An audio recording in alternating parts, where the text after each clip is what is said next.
Andreas Cornelis Van Quig nació en Breda, Países Bajos, en el año 1909, dedicándose en su infancia a atraer público a espectáculos de circo en su ciudad natal. En su adolescencia viajó a Rotterdam para trabajar en dicho puerto. Van Quig aprovechó un viaje marítimo de la embarcación donde trabajaba para escaparse a Estados Unidos, instalándose allí a los 17 años como inmigrante ilegal y trabajando por un tiempo en un circo ambulante. Tras unos meses regresó a Holanda. En su ciudad natal, Van Quig siguió trabajando en pequeños empleos, sumidos en la pobreza, lo cual le determinó a retomar sus ansias de volver a Estados Unidos. A los 20 años de edad, Van Quig se vio envuelto en una investigación criminal, tal vez como sospechoso o como testigo, lo cual le motivó a huir a Estados Unidos de modo ilegal en 1929. De inmediato, Van Quig se enroló en el ejército de los Estados Unidos, adoptando el nombre de Tom Parker y ocultando su condición de inmigrante ilegal. Tras 2 años de servicio, Parker desertó de su batallón y fue por eso arrestado y luego expulsado del ejército. Posterior al año 1931, Parker se dedicó nuevamente a trabajar en circos y entretenimiento, así como a varios empleos menudos. Se casó en 1935, viajando con su esposa por todo el país en busca de trabajo. A partir de 1938 fue contratado para atraer público a los espectáculos del cantante Gene Austin, cuya carrera se hallaba en decadencia a fines de la década de 1930. Después de ello, Parker empezó a trabajar como promotor de música a finales de los años 40, trabajando con cantantes como Minnie Pearl y Eddie Arnold, primero solo promocionando apariciones y recitales, y luego dedicándose a publicidad a gran escala en radio y prensa, lo cual le sacó definitivamente de la pobreza. Parker recibió el título honorario de coronel de parte de la milicia estatal de Luisiana en 1948, por parte de Jimmy Davis, gobernador de Luisiana, a cambio del trabajo que Parker hizo en la campaña electoral de Davis. El 18 de agosto de 1955, Parker firmó un contrato con Elvis Presley para ser su representante y manager oficialmente, fecha en la que Presley era un cantante provisorio del nuevo ritmo denominado rock and roll, pero sin ser realmente una estrella musical.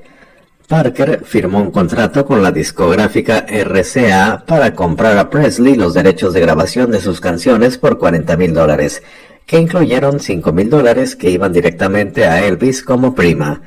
una suma considerable por aquel tiempo.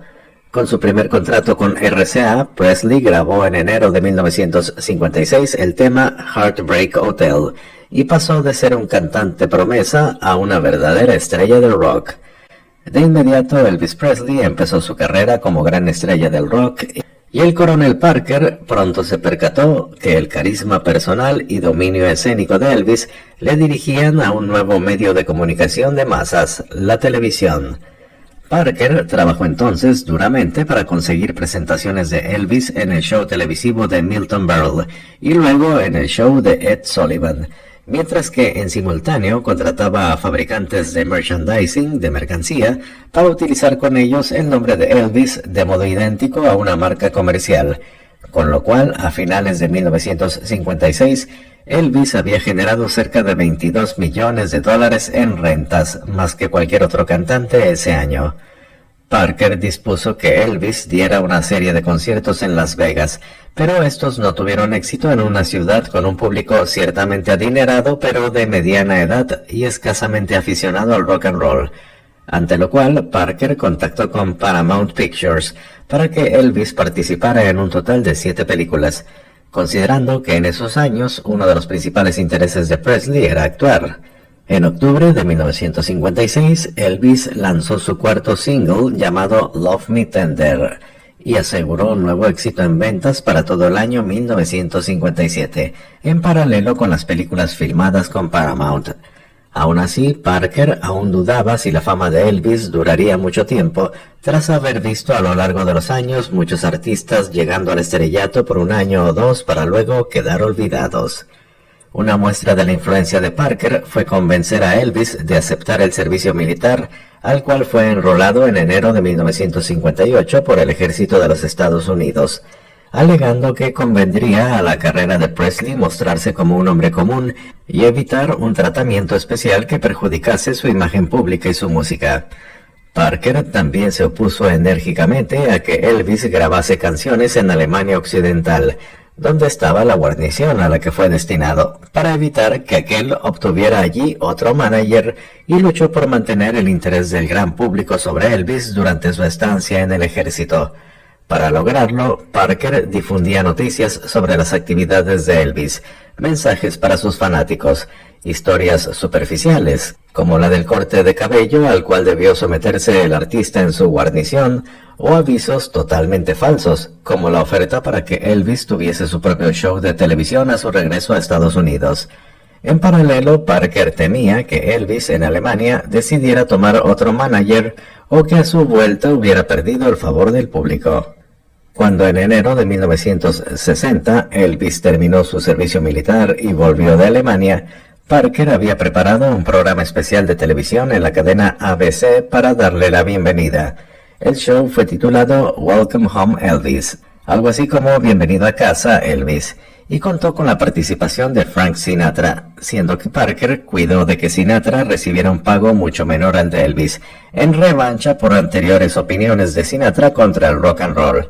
A partir de esa fecha, Parker influenció nuevamente en Elvis para que éste se concentrase en rodar películas a una escala impresionante, llegando incluso a realizar 3 filmes al año, todas con Elvis en el rol principal,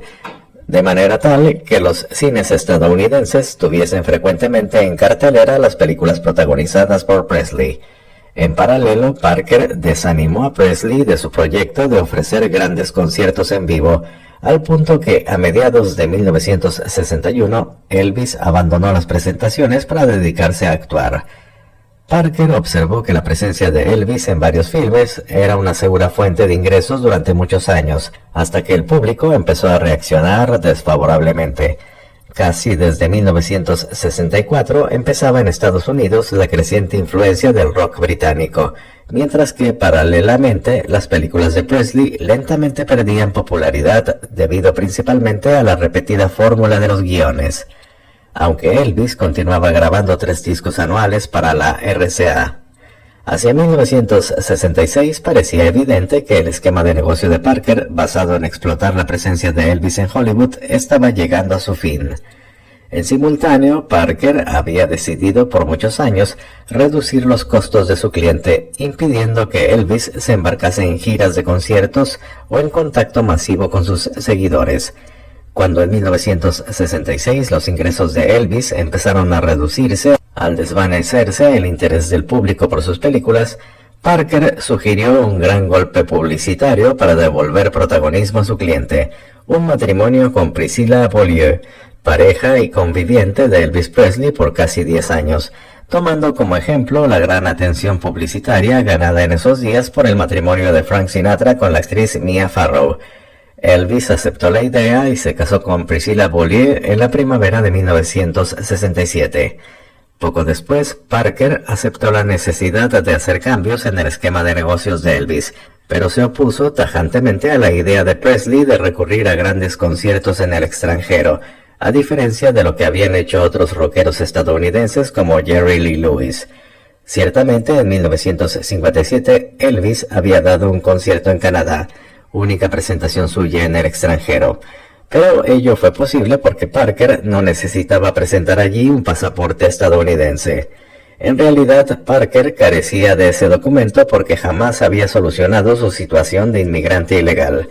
Ello causaba que el manager temiera viajar fuera de Estados Unidos y ser arrestado a su retorno o deportado. Por este hecho, Parker convenció a Elvis que un concierto en el extranjero sería riesgoso por temas de seguridad personal y que fuera de Estados Unidos no hallaría escenarios adecuados para una estrella de su fama. Parker aceptó que el regreso sería un retorno a las grandes presentaciones en vivo, eligiendo el antiguo escenario de la televisión para que Elvis grabase un especial. La idea de Parker era repetir el esquema de la década de 1950, con Elvis cantando ante las cámaras y mostrando de fondo solamente su orquesta, así como aprovechar la cercanía de la Navidad de 1968 para que Elvis interpretase una serie de canciones navideñas. Pero el productor Steve Binder propuso otra opción, a saber que Elvis interpretase sus grandes éxitos con una escenografía y vestuario especiales. Parker inicialmente rechazó el proyecto de Binder, pero poco después el mismo Elvis insistió en seguir adelante, consciente de que solo una lujosa y cuidada presentación televisiva le devolvería protagonismo en la escena musical.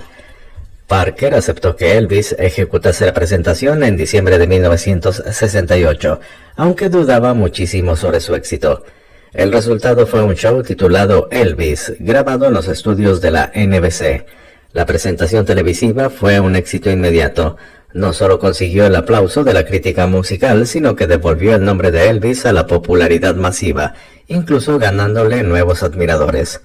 Tras ver la grabación final, Parker aceptó que el plan de Binder había sido el adecuado, pero por años rehusó admitirlo en público. Después del especial de diciembre de 1968, Parker logró que Elvis volviera a dar presentaciones en vivo, centrando estas en el nuevo y mayor casino de Las Vegas, mientras convencía a Presley de subir sus honorarios de manager a casi un 50% de las rentas de Elvis, alegando que en verdad este era el único cliente de Parker. Las presentaciones en vivo en Las Vegas se sucedieron a lo largo de los años 1969 y 1970, volviendo Elvis a la cima de la fama en el rock and roll y retornando al nivel de ingresos de sus mejores años. Parker logró celebrar un contrato con el Hotel Hilton de Las Vegas para que Elvis realizase allí conciertos por un mes completo, a cambio de $125,000 por semana, suma elevadísima para la época tratándose de un solo artista. En julio de 1972, inspirado tras la visita de Richard T. Nixon a la República Popular China, Parker informó que Elvis daría un gran concierto en vivo en Hawái para ser retransmitido a todo el mundo mediante televisión por satélite.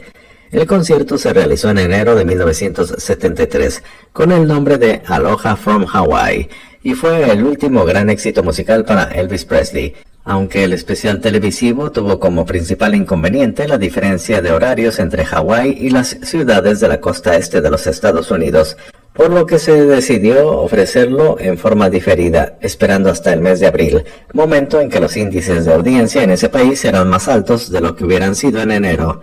El show de Hawái, como lo había sido el especial de 1968, fue visto por 50 millones de telespectadores en los Estados Unidos y por un total de más de 1.000 millones de personas en el resto del mundo. Después de este momento de esplendor, la salud física de Presley entró en franca decadencia en los siguientes 4 años. Desde mediados de 1973, Elvis empezó a subir de peso aceleradamente y comenzó su adicción a fármacos tranquilizantes, al punto que impedían sus actuaciones en vivo, donde a veces quedaba imposibilitado de cantar o farfullaba las letras de sus canciones. Ante este problema, Parker no pudo mantener el ritmo de presentaciones y eventualmente debió permitir que Elvis volviera a su residencia de Graceland, dedicándose solamente a percibir sus regalías de RCA pero sin volver a las grabaciones. Elvis Presley murió repentinamente en Graceland el 16 de agosto de 1977. Y Parker trató de continuar administrando su patrimonio, aunque fracasó en tal empeño debido a conflictos legales con los administradores del patrimonio del artista y contra Priscilla Presley, ex esposa del cantante y madre de Lisa Marie Presley, única hija y heredera de Elvis. Parker fue acusado de despilfarrar los ingresos de Elvis y de cobrar unos honorarios demasiado altos, casi el 50% de las rentas de Elvis, mientras que el costo de mantener la enorme finca de Elvis en Graceland consumía casi todas las regalías de Elvis. Desde 1979, varios administradores elegidos por Priscilla Presley en nombre de su hija acusaron a Parker de haber cerrado un pésimo negocio con RCA en 1973 por vender las regalías de las canciones de Elvis anteriores a dicho año por apenas $5.400.000, precio considerado como muy bajo, al considerar que precisamente ese contrato afectaba al periodo de mayor creatividad y fama de Presley.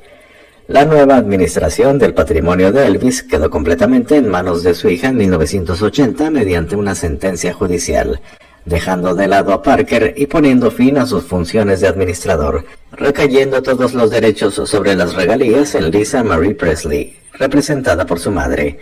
El hecho de que Parker tuviera a Elvis como único cliente dificultó la situación financiera del ex-manager y en 1981 Parker fue llevado a juicio por Priscilla Presley, acusándolo de administración negligente. El litigio duró hasta 1983, cuando, mediante un acuerdo extrajudicial, Parker recibió $2 millones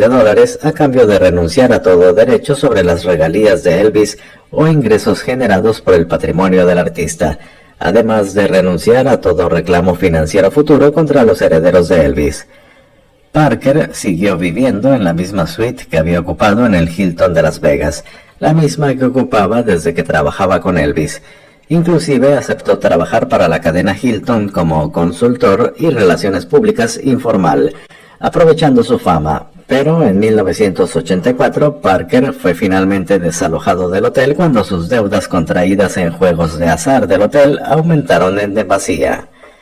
Con el paso de los años, las relaciones de Parker con los herederos de Elvis mejoraron. Apareció en la presentación de los sellos de correos emitidos por el Servicio Postal de Estados Unidos en 1993, e inclusive la ex esposa e hija de Elvis le invitaron a algunos eventos conmemorativos en Graceland. El elevado interés del gran público por la obra y persona de Elvis Presley, hasta extremos rayando en la obsesión, motivó que Parker comentara en 1993: "No pienso que exploté a Elvis tanto como lo están explotando hoy". También comentó negativamente en 1994 sobre la boda de Lisa Marie Presley con Michael Jackson. Desde 1994, Parker cesó sus apariciones públicas por motivos de enfermedad, al punto que no podía salir de su casa. Parker sufrió un ataque cardíaco el 20 de enero de 1997 en su apartamento de Las Vegas y murió al día siguiente a la edad de 87 años.